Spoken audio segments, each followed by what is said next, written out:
24 de febrero de 2022. Las tropas rusas cruzan la frontera con Ucrania. Vladimir Putin anuncia el inicio de una operación militar especial en el este del país. Para sorpresa de la mayoría de los estados de Europa, la guerra a gran escala volvía al viejo continente.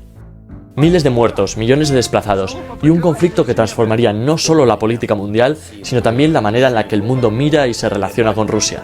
El planeta volvía a dividirse en dos a medida que cada país tomaba su bando.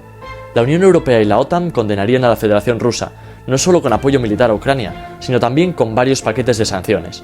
Se efectúan bloqueos financieros y comerciales, restricciones tecnológicas, las multinacionales abandonan el país, se suspenden los vuelos internacionales. Rusia queda aislada diplomáticamente de Occidente. Se levanta un nuevo telón de acero, en un mundo muy diferente, completamente globalizado. En este contexto, mucha gente se puede preguntar, ¿es posible viajar a Rusia? ¿Es seguro? ¿Cómo es realmente este país? Si queréis descubrirlo, estáis en el lugar adecuado, porque esto es... ¿Cómo viajar a Rusia? El nuevo telón de acero. La imagen que nos venden hoy en día de Rusia es la de una férrea dictadura, opaca, desconocida, con un control absoluto sobre la población, gris, fría, reprimida, poco menos que Corea del Norte. Y no voy a decir que eso en parte no sea cierto. Rusia no es una democracia, ni mucho menos, y la censura es real, pero el país es mucho más que eso. Rusia es uno de los países más increíbles del mundo, el más grande del planeta, tiene una variedad alucinante de paisajes, culturas, etnias, religiones y lenguas, un lugar tan cercano y del que sabemos tan poco, una historia riquísima, tradiciones súper antiguas y una aura enigmática y misteriosa, una gente súper variada, curiosa y acogedora. Aunque ahora nos pintan una imagen descolorida del país, manchada en gran parte por la política, es un lugar mucho más vibrante y bello de lo que te puedes imaginar. Antes de nada, sé lo que me vais a decir. ¿Cómo dices eso? ¿Eres prorruso? ¿O viajas a Rusia, estás apoyando su gobierno? ¿O estás financiando la guerra en Ucrania? Aquí no voy a hablar de política. Viajar a un país no tiene absolutamente nada que ver con estar de acuerdo con lo que dice y hace su gobierno. Y la mayor parte del dinero que gastamos al viajar, que tampoco es mucho, no va para Putin, sino para la gente de a pie, que no tiene por qué apoyarlo para nada, especialmente en un estado autoritario como es Rusia. No les podemos juzgar, y menos viniendo de un país donde dejamos morir de viejo a nuestro dictador. No pretendo blanquear ningún régimen, solo retratar cómo es viajar a Rusia de la manera más objetiva. No debemos vetar el viajar, el conocer, el hacernos una opinión propia de un país más allá de lo que nos cuentan los medios. Y por eso viajamos a Rusia, además de porque está muy guapo. La primera duda que surge es, ¿se puede viajar a Rusia a pesar de las sanciones? ¿O deja a los rusos entrar en su país a europeos, que en teoría somos sus enemigos? La respuesta es sí, y de hecho en algún aspecto es incluso más fácil que nunca. Veréis, hasta agosto de 2023, Rusia era uno de los pocos países del mundo que pedía un visado a los pasaportes europeos. Es decir, si querías viajar a la Federación Rusa, debías desplazarte hasta una central de visados rusa, que en España solo había en Madrid y Barcelona, y aportar un montón de documentación, copias del pasaporte, fotos y hasta alguna carta de invitación de algún ruso. Sin embargo, en agosto de 2023, mientras los países europeos no dejaban de sancionar a Rusia, esta comenzó a expedir visados electrónicos, que permiten obtener una visa de 16 días de forma completamente online y en tan solo 4 días a los ciudadanos de unos 60 países, entre ellos la mayoría de países europeos. Así que la parte complicada ya no es la visa, sino más bien cómo llegar al territorio ruso. Y es que una de las sanciones que más complica el viaje es la suspensión de todos los vuelos a Rusia desde países de la Unión Europea y alineados. Lo único que se puede hacer para ir en avión es hacer una escala en un tercer país, como Turquía, Serbia, Egipto o algún país asiático, aunque esto suele salir bastante caro. La opción más barata es, en realidad, volar a un país fronterizo y cruzar por tierra, y eso es lo que hicimos. Así, la vida nos llevó hasta Georgia. Tanto Tbilisi, la capital, como Kutaisi, la segunda ciudad más grande, tienen vuelos regulares bastante baratos desde Madrid y más ciudades europeas, así que es una opción bastante buena. Bienvenidos a Tbilisi. Llevamos algo más de 2 semanas por aquí por la zona, por Georgia y Armenia, haciendo un road trip con un par de amigos más, pero ellos ya se han ido y ahora Miguel y yo nos vamos a Rusia. Estamos en la estación de Didube, en Tbilisi, y de aquí sale en una media hora, son las 6:30 de la mañana ahora, nuestro autobús hacia Vladikavkaz, así que vamos a ver si lo cogemos. Para cruzar por tierra a Rusia, con las fronteras finlandesa y azerí cerradas, la movida en Ucrania, y si no quieres tener que atravesar Bielorrusia o irte hasta Kazajistán, China o Mongolia, ya de Corea del Norte ni hablemos, tienes en realidad bastantes pocas opciones: Georgia, Estonia y Letonia. A ver, también se podría entrar desde Lituania o Polonia, al Oblast de Kaliningrado, este cachito de Rusia raro aquí tirado, y tomar un vuelo o un tren de 19 horas a Moscú. O entrar en Rusia por esta carretera del Ártico desde Noruega, pero eso casi que lo descartamos. Aprovechando nuestro viaje al Cáucaso, decidimos cruzar por Georgia, para visitar las repúblicas del sur de Rusia, como Chechenia, sobre la que tendréis otro vídeo súper interesante, y volar desde ahí a Moscú, tomar un tren a San Petersburgo y salir de Rusia por Estonia. Ya salimos, el total de gente que va en el autobús es nosotros dos y ese tipo de ahí. Y no va absolutamente nadie más. O sea que se ve que no está muy cotizado el viaje a Vladikavkaz. El viaje discurre por la carretera militar georgiana, la única ruta abierta en la actualidad para cruzar el Gran Cáucaso en coche. Una ruta legendaria que pasa por algunos de los lugares más alucinantes de Georgia. Las vistas son increíbles todo el camino, escalando hasta los 2400 metros y divisando alucinantes monasterios y picos nevados de hasta 5000 metros, como el Kazbek, en la frontera ruso-georgiana. Estamos a punto de llegar a la frontera, hemos tardado como 2 horas y media, que es casi una hora menos de lo que dice Google Maps que se debería tardar en coche. Hemos venido volando, la verdad, dando unos tumbos brutales, así que no sé si es que vamos a llegar muy pronto a Vladikavkaz o que vamos a estar 3 horas ahora en la frontera. Así que veremos. La frontera tiene, como siempre, 2 puestos, el de Georgia y el de Rusia. El de Georgia fue bastante sencillo. Nos han mirado así un poco, nos han pedido la visa y tal, pero nada importante. Ahora queda lo que yo creo que va a ser lo que más tiempo nos va a llevar. Y lo fue, lo empezamos a prever al ver la inmensa cola de coches. Habíamos oído muchas historias sobre la frontera rusa, sobre cómo los europeos no eran bien recibidos, cómo te interrogaban durante horas, te confiscaban cosas, medicinas, comida y demás. Y teníamos, la verdad, un poco de miedo. La espera fue larga, pero al menos la furgoneta era cómoda y teníamos espacio. Después de un par de horas, al fin era nuestro turno. Estamos oficialmente en Rusia. La verdad es que ha sido bastante rápido el control para lo que nos esperábamos. Nos han hecho ahí unas cuantas preguntas que no hemos entendido nada porque no hablaban nada de inglés, pero nos ha ayudado aquí un amigo checheno a traducirnos. Lo primero que nos ha dicho es que tenemos que llevar pantalón largo en Grozny, que bueno, ya lo sabíamos. Pero bueno, ha sido bastante rápido y ya estamos en Rusia. Ahora queda una hora o así hasta Vladikavkaz y estaremos. La frontera no fue para nada como nos la esperábamos. Nada de interrogatorios o miradas extrañas por ser europeos. No nos revisaron el equipaje y el proceso no tomó más de 5 o 10 minutos. Hoja de inmigración y sello y estábamos dentro de la Federación Rusa. ¡Bienvenidos a Rusia! ¡Uy! Aquí estamos. Estamos en Vladikavkaz, hemos llegado una hora antes de lo planeado. Y ahora para ir desde aquí hasta Grozny la mejor opción es coger un Yandex, que es como la especie de Bolt que tienen aquí. Así que nos daremos una vuelta por aquí y después cogeremos uno. Igual hasta paramos en Nazran, en Ingusetia, para darnos una vuelta por la ciudad de Ingusetia. Y de ahí cogemos otro Yandex a Grozny. Nuestras primeras impresiones en Rusia también nos sorprendieron bastante. Se ve un país muy tranquilo, limpio y silencioso, lejos de esa imagen de país en guerra y caos. A pesar del conflicto, la sensación de normalidad y seguridad es completa en la mayoría del país. Rusia es muy grande y la guerra está muy focalizada en el suroeste. Alguna vez ha habido algún ataque a alguna ciudad más lejana, pero son raros y suelen ser repelidos por las defensas rusas. La gran mayoría de Rusia es seguro para visitar. Con las montañas de fondo, caminar por Vladikavkaz se siente como pasear por algún pueblo de los Alpes. Se ve un panorama hasta demasiado idílico. La gente parece feliz y acogedora. Estábamos caminando por aquí por un mercado. Le he visto una chica que llevaba a Miguel la mochila rota atrás y se le ha dicho como que la tenía que cerrar y tal, y le he dicho que está rota. He dicho, bueno, te la arreglamos. Ya ha empezado a llamar gente, ha aparecido gente por todos lados. Han sacado un alfiler por ahí, pum, y se la han arreglado. 12 personas involucradas. La llegada a Rusia fue sorprendente, pero no teníamos mucho tiempo para quedarnos en Vladikavkaz. Nuestra idea era visitar Chechenia, sobre la que tendréis otro vídeo completo porque es uno de los sitios más interesantes del mundo, y volar a Moscú, a unos 1500 kilómetros al norte, para visitarla junto con San Petersburgo, a unas horas en tren. La pregunta ahora es, ¿cómo es realmente Rusia hoy en día? Siento romper un poco el misticismo, pero Rusia no es tan distópico, tan hermético y tan peligroso como nos lo suelen pintar. Entrar en Rusia se siente como adentrarse en una versión distinta de Europa. Rusia representa una visión del mundo radicalmente opuesta a la de la Unión Europea. Una que no apuesta por la democracia y el progresismo, sino por una sociedad tradicional y conservadora, sin influencias extranjeras y sobre todo americanas, y comandada por un Estado autoritario.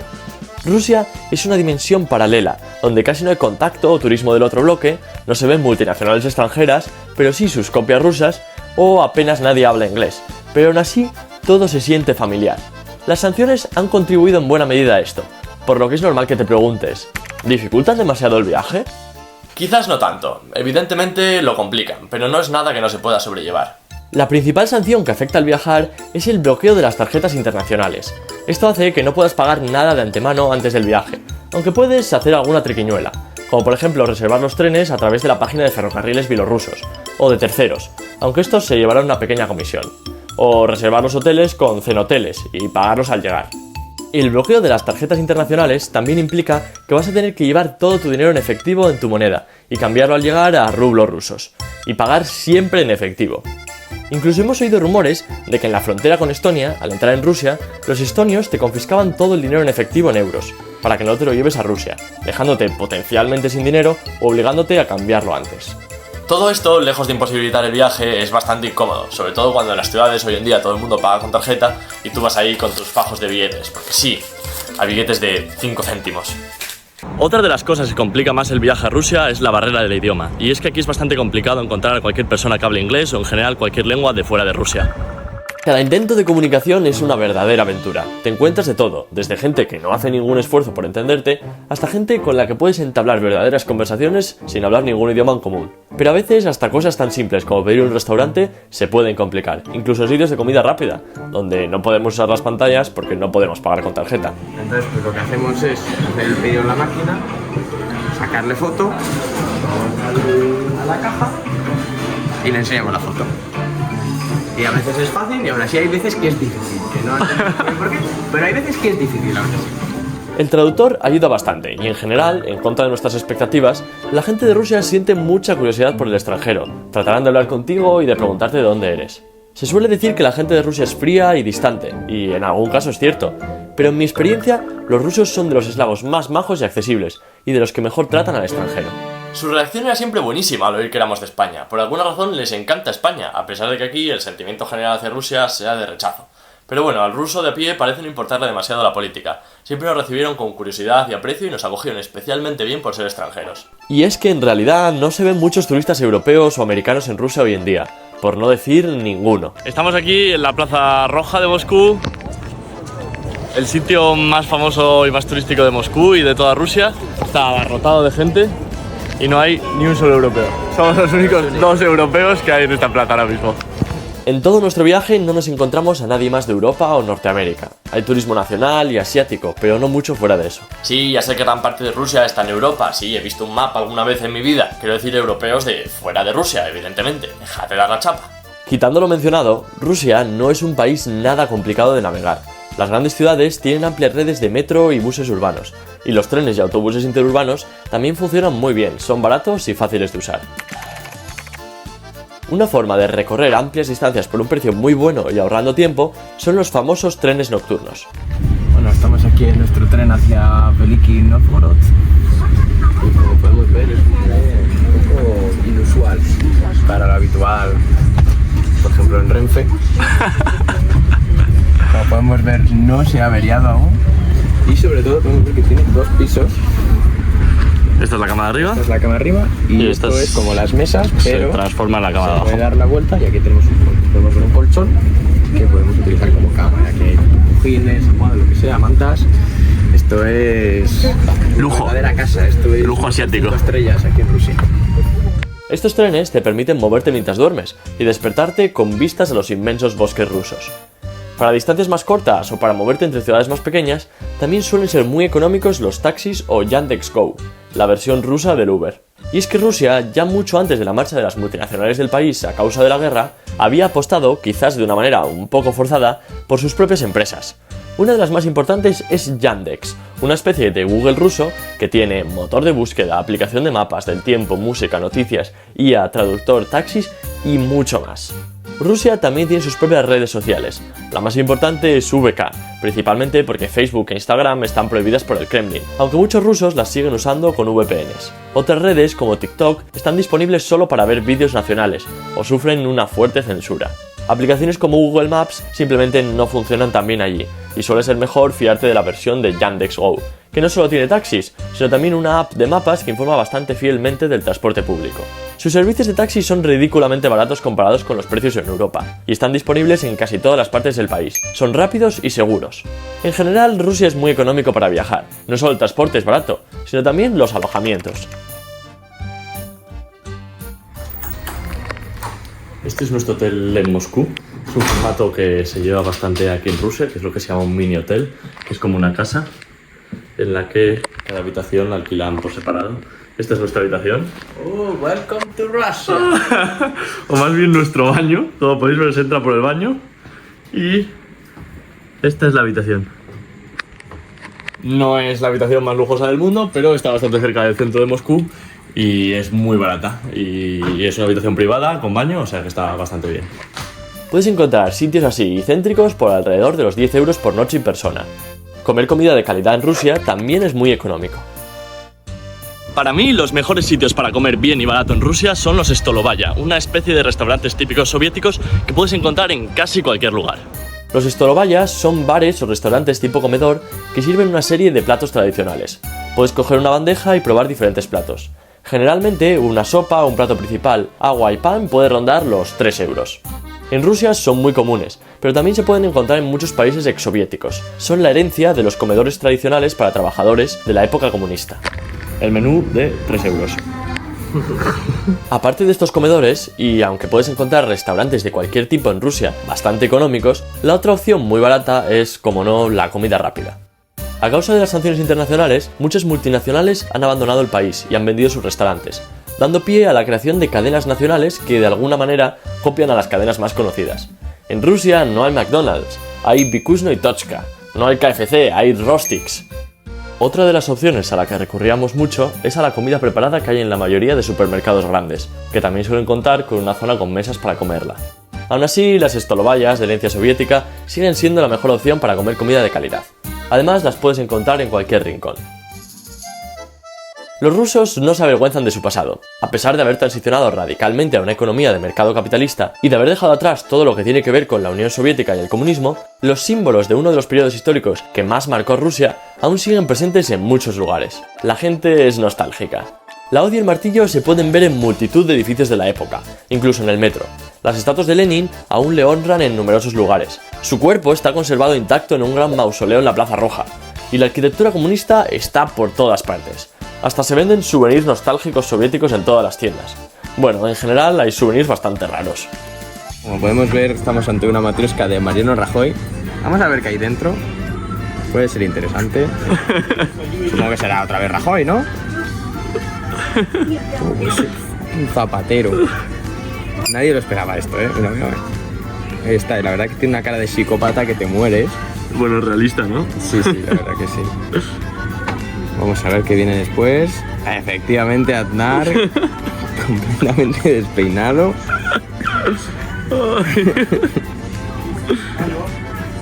Y vamos a ver qué puede seguirlo, Efectivamente, Felipe González. Y parece que hay uno más, parece que no. Efectivamente hay uno más. Tun, tun, tun, tun. Calvo Sotelo. El legado comunista se puede apreciar especialmente en la arquitectura de Moscú. Moscú es una ciudad increíblemente interesante. En ella se puede ver perfectamente toda la historia del país, desde el esplendor zarista, que se puede apreciar en la famosísima Plaza Roja, con el Kremlin o la Catedral de San Basilio, en el Teatro Bolshoi o en la gran multitud de monasterios repartidos por toda la ciudad, hasta la época comunista, presente en la mayor parte de los barrios de las afueras, pero representada en su máximo apogeo por las llamadas 7 torres de Stalin, 7 grandes edificios ordenados construir por el tirano en el más puro estilo stalinista. La ciudad también representa la Rusia actual, moderna y renaciente, que abraza la economía de mercado con su zona de rascacielos, tecnología actual, robots que reparten, estructuras vertiginosas y mucho más. San Petersburgo, a su vez, no podía ser más diferente. Luce mucho más como una ciudad europea, se siente como Estocolmo o alguna otra ciudad del Báltico, mientras Moscú es muy puramente rusa. San Petersburgo fue construida en la época dorada de los zares, quienes trasladaron allí la capital como un intento de modernizar Rusia y orientarla más hacia Europa y el Báltico. La ciudad Buscaba ser la cara de la Rusia moderna. Así está repleta de palacios, grandes iglesias y calles llenas de encanto, muchas al más puro estilo europeo. Es conocida como la Venecia del Norte, por su infinidad de canales. No solo estética e históricamente está más ligada a Europa, sino también geográficamente, y es que se encuentra a apenas 130 kilómetros de la frontera con Estonia, que es la que usaremos para salir del país. Por poco más de 20 euros puedes tomar un Yandex.Go directo a la frontera en Ivangorod o Narva. Estamos en Ivangorod, Rusia, y vamos a cruzar la frontera con Estonia. Esto es Rusia y ahí al otro lado del río tenemos ya Estonia. Hemos venido hasta aquí en Yandex, por ahí se va nuestro conductor. Son como 2 horas desde San Petersburgo y nos han costado como 28 euros. Y ahora vamos a cruzar la frontera y al otro lado cogeremos un autobús. La frontera aquí en Estonia solo la pueden cruzar peatones, no está abierta para coches, y es un puente que cruza el río, está bastante guapo. Hay 2 castillos, uno a cada lado del río, y volvemos a Europa, volvemos al espacio Schengen. La frontera con Estonia es realmente escénica. 2 castillos, uno a cada lado, vigilan el río Narva, en la que ha sido una zona fronteriza desde tiempos inmemorables. La salida de Rusia ha sido bastante fácil, no nos han hecho muchas preguntas, no había mucha cola, ha sido bastante rápido, bastante eficiente. Así que ahora vamos a ver la parte que nos preocupa más, que es la entrada en Estonia. Tampoco nos han mirado demasiado el equipaje ni nada, así que bueno, bien. Este puesto fronterizo no tiene muy buena fama, aunque es sobre todo el de salida de Estonia. Igualmente teníamos bastante miedo. Sin embargo, las cosas nos volvían a sorprender para bien. Estamos en Estonia. Ha sido ridículamente fácil. ¿Qué te verdad? ¿20 segundos en cruzar la frontera puede ser? Había puertas automatizadas para los ciudadanos del espacio Schengen. No nos han mirado las maletas. Cero no interacciones con personas. O sea, hemos visto las puertas, nos hemos suspirado del gusto y estamos en Estonia. Hemos tardado un total de media hora en cruzar la frontera. Bueno, aquí sí que es verdad que hay una cola imponente para entrar a Rusia, pero unos privilegiados. sí, somos unos privilegiados. Chicos, sacaros uno de estos. No está mal, ¿eh? Que está muy bien. Bienvenidos a Estonia. Salíamos de Rusia igual de sorprendidos que entrábamos por la facilidad del tránsito.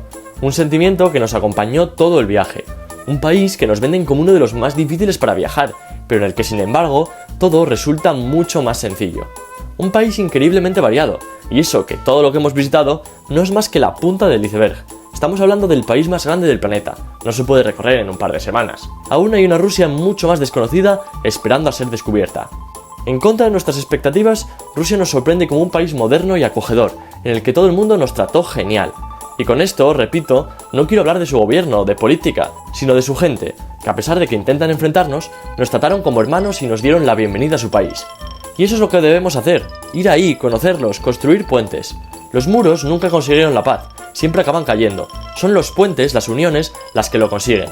Mirad la Unión Europea, que ha conseguido lo que ningún muro pudo, garantizar la paz en Europa Occidental, una de las partes más guerreras y turbulentas del mundo. Eso es lo que debemos buscar, conexiones, no separaciones. Debemos viajar, conocer, que nos conozcan, crear uniones. Ese es el camino hacia la paz. A ver, y ahora si habéis visto el vídeo hasta el final, que menos que suscribiros y dar like, y ya de paso comentáis alguna parida, hombre, que no os cuesta nada, y a mí me ayudáis mucho, hombre.